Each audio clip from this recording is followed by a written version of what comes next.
Welcome back, options traders, and I've got a great topic for everyone, especially for these markets.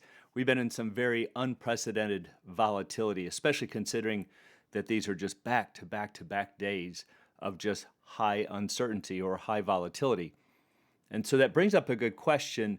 What is the volatility drag? And I've talked about this briefly in a couple of videos a long time ago, but I think this is a good point to bring this up because a lot of people don't understand this, and it can cause some very big misperceptions in either the stocks that you're trading or the assets that you're trading, and perhaps financial projections, such as how much will my IRA be worth in 20 years or 30 years based on the average rate of return. And you're going to be way off in your calculations if you don't understand the volatility drag. So what's this all about? Let's go find out more. As always, please be sure to click like and subscribe. It's greatly appreciated and helps to promote the channel. So the volatility drag, what's this all about? Well, let's say that you've done some research on a particular stock or an ETF, doesn't matter. And you pull up, let's say, 10 years worth of data.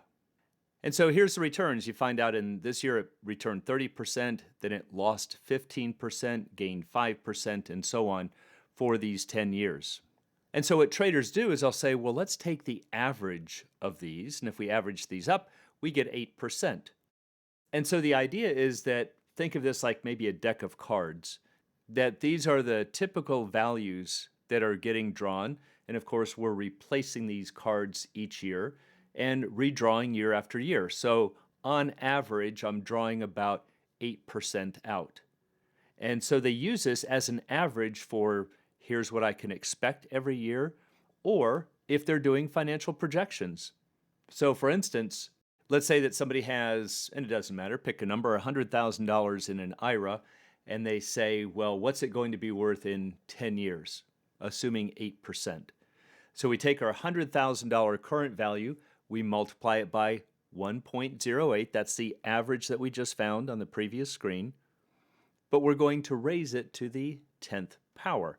Now remember, all this means is that you're multiplying by 1.08, multiplying by 1.08 again for the second year, multiplying by 1.08 again for the third year, and so on. You're just doing that 10 times. And so what this would turn out to be, after earning 8% each and every year for 10 years, it's going to be about $216,000, a little over double. And so traders will use this as a projection. And they'll say, well, I'm averaging 8%, and so therefore over the next 10 years, this is what I can expect. Or they might even say, the average was 8%, so to be conservative, let me use 7% or 6%. And that can still leave you way off in your projections if you don't understand the effects of volatility. So to do that, let's take a look at the average versus the CAGR. What is this all about? Well, again, traders often consider the average returns. That's how they make most of their estimates and most of their trading decisions. But what you really need to consider is this guy right here, CAGR. This is the compound annual growth rate, CAGR. Sometimes you'll hear people pronounce it as CAGR. And this shows the true result. This is what it's going to feel like moving through time at each of those gains or losses per year. They're not the same as moving at the average rate. So as an extreme example, let's say that you gained 50% in the first year and lost 50% in the second year. So if you use this averaging method, you would say, well, plus 50 minus 50 is 0, divided by 2 is 0. I have an average return of 0, so therefore I didn't lose anything over these 2 years. Didn't make anything, but I also didn't lose anything. But that's not how it would have felt moving through time. So let's say that you start with $1. If you gain 50%, the next year you would have $1.50. But if you lose 50%, notice that you've got a much bigger base. You're losing 50% of $1.50, not of $1. That's why you don't come back to 0. So if you lose 50% of your money here, it takes you to 75 cents. So notice that you've actually lost 25% of your money. So if we look at the CAGR for these two returns here, plus 50 and minus 50%, it's actually going to be minus 25%. Well, that's a big difference between expecting 0 versus getting minus 25%. So here's an extreme example where you could be way off in your calculations. This looks like you're going to just stay flat when you're really losing 25% of your money every single 2 periods. And so what's causing this discrepancy here? Why do we come up with an average of 0, but a compound annual growth rate of minus 25%? Well, this is where it helps to understand this concept of a volatility drag. So the average return, which is what we looked at, what you need to do to really do a better estimate is to subtract off. Now, hang tight, there's going to be a touch of math. The math isn't so important as is the concept. But what you would need to do is to subtract off the variance divided by 2. Let's break it down. This piece right here is the standard deviation, all right, or what we call in trading terms, volatility. So that term right there is the number that most of you can find on your broker's platform. The stock is trading at 20% volatility. Now it's trading at 40% volatility. That's what that term is right there. If you square it, which just means you multiply it by itself, then you've got this standard deviation squared. And we give that a special name in statistics. That is actually called the variance. So if you take the volatility squared, you get the variance. If you take the square root of the variance, you get the volatility. So that's all that is. So we're going to take this variance divided by 2, and we have to subtract this off of the average return. So this is the part that everybody misses. So go back to the simple example where we gained 50% and lost 50% and came up with an average return of 0. But we found out that if you actually moved through time at those two rates, it would feel like, because it would be, a loss of 25%. It's not going to feel like 0%.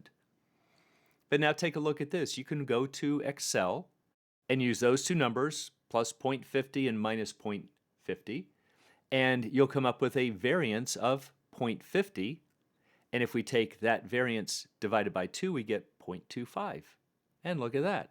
We take the average return minus this variance over 2, and that gives you minus 25%.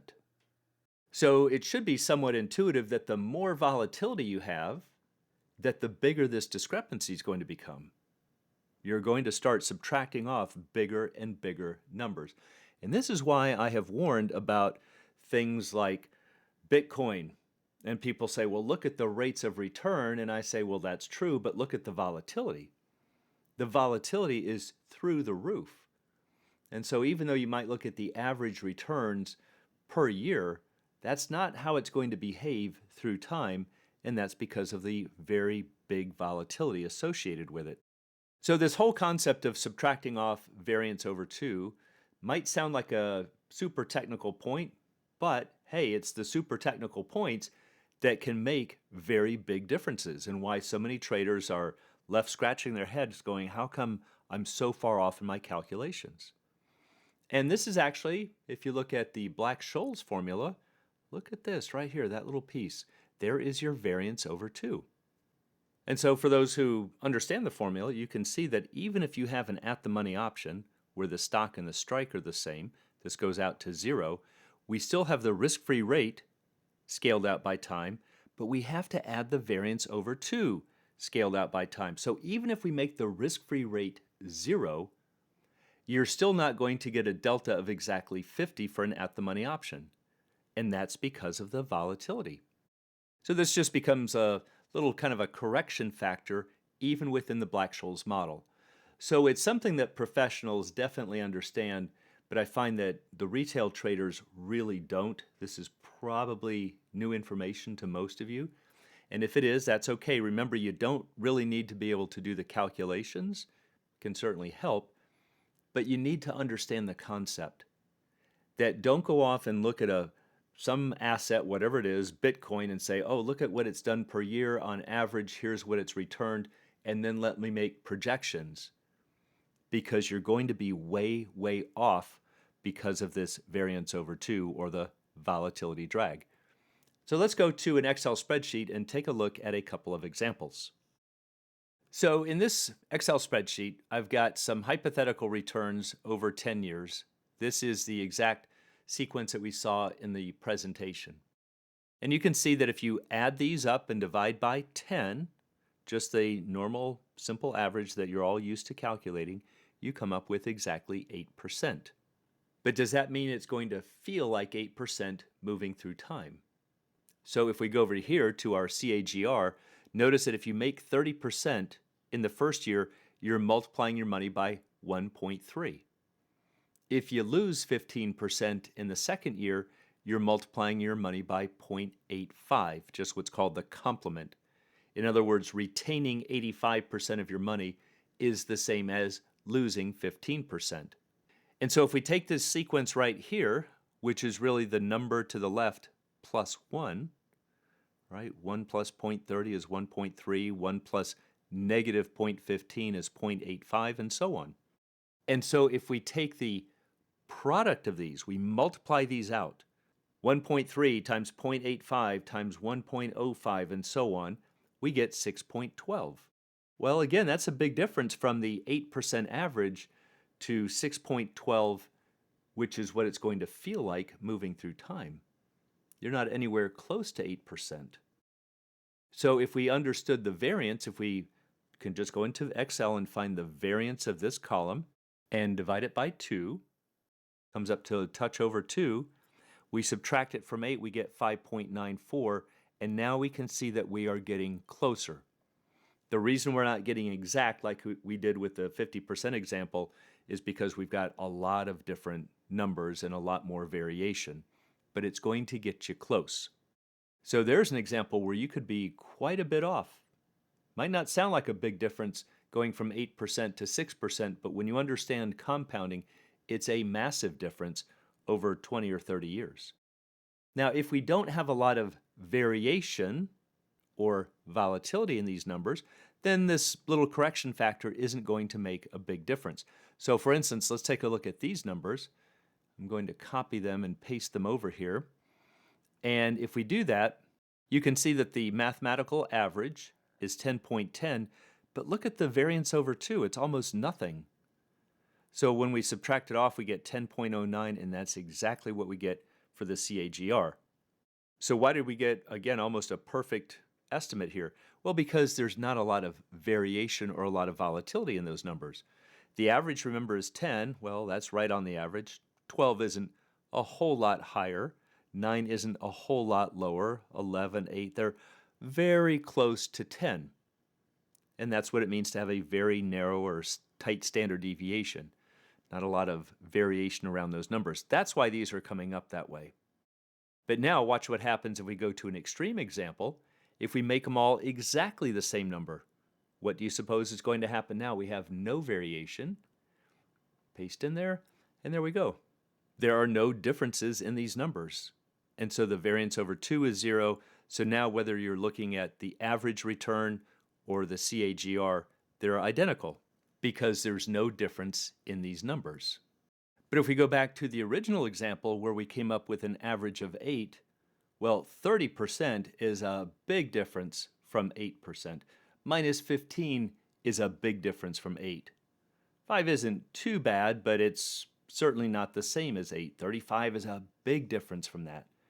So you can see that we've got a lot of variation, and that's why this CAGR is so much less, because we've got this big volatility drag right here.